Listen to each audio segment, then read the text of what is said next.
once again welcome you to your economics class, students. If you remember, last class we had already started with human capital formation and we were discussing the problems being faced in the process of human capital formation. To go ahead with the points, we have already discussed the first 4 points, that is rising population, high regional and gender inequality, brain drain, insufficient manpower planning as factors which are a problem to the process of human capital formation. Now we proceed to the 5th point, which is a challenge to the human capital formation process. Insufficient on-job training in agriculture. Agriculture is regarded to be an occupation where anybody and anyone with or without skill can be absorbed. Thus, people don't think that agriculture genuinely requires any skill or training. But they fail to realize that if our farmers are educated, are trained, are skilled, our agricultural productivity can be increased manifold times. So agriculture lacks sufficient research on on-job training depending on our needs, our requirements, the kind of soil that we have, the climatic conditions, what kind of crops should be sown, how they should be sown, what are the advanced scientific tools, modern methods that can lead to higher productivity, higher output, higher yield. These are not being provided. These knowledge needs to be provided through on-job training to the farmers and cultivators. And we are not focusing on it, although we are an agrarian economy. High poverty level. A large section of the population is under the grip of poverty, who cannot afford to provide them with the basic minimum requirements of existence like fooding, clothing, shelter. So it becomes difficult for themselves to provide them with the basic essentials of human capital formation like education, health facilities, training facilities, vocational courses, and all these leads to a low level of human capital formation in the country because people are struggling to survive and fulfill their basic essentials and are not able to enhance their quality of life and their skill and ability. And nor do they realize the significance and importance of investing in education, health and training that can lead to returns in future. But the returns would not be in immediate future, they are a long gestation period. Low academic standard. The entire education system in our country is not planned in a rational way, where people are provided education and opportunities to help them to secure jobs. They are given formal educations which lack technical skills. They don't provide them with the basic knowledge, the basic talent, the basic apprenticeship needed for securing jobs and helping them to earn their bread and butter or their livelihood. So the entire system is very much defective and is not focusing on human capital formation but is only providing bookish or textual knowledge which is of no use in the later for securing jobs. So these are the problems dealing with human capital formation. Now we proceed to the next topic. Now we are going to take up education and the significance of education in the process of human capital formation. How does education helps in enhancing the resources of or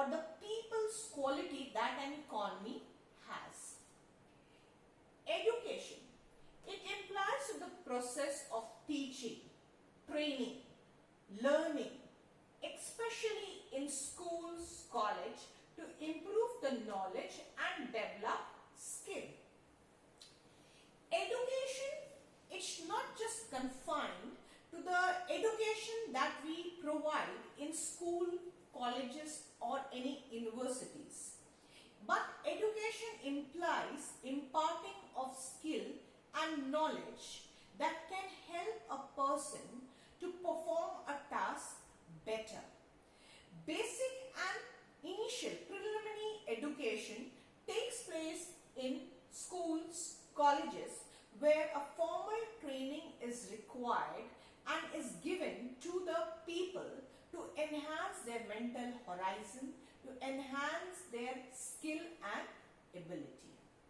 Now we further proceed with the topic education and the importance of education in the process of human capital formation. Importance and objectives, that is the purpose why education has an important role in the process of human capital formation. We can also say that it basically describes the significance of education in generating human capital. Education produces good citizens. Any economy where the educational system is strong enough, the education foundation is high, in such economies we have ideal citizens who are well aware of their duties and rights. Any economy where education is given priority, the people are well aware of their fundamental rights. Hence, in case of any exploitation, they can stand by their rights and make sure that they are not facing such exploitation. They are well aware of their duties. They play an important role in making their life and making the social life better by performing their role and responsibilities in the most sincere way. So an educated society has ideal citizens well equipped with their fundamental rights and fundamental duties. Education facilities, use of resources of the country facilitates the use of resources in the country. Education helps the people in making a wise and optimum utilization of the resources that an economy has. As we know that any economy has limited resources but multiple goals and objectives to be attained.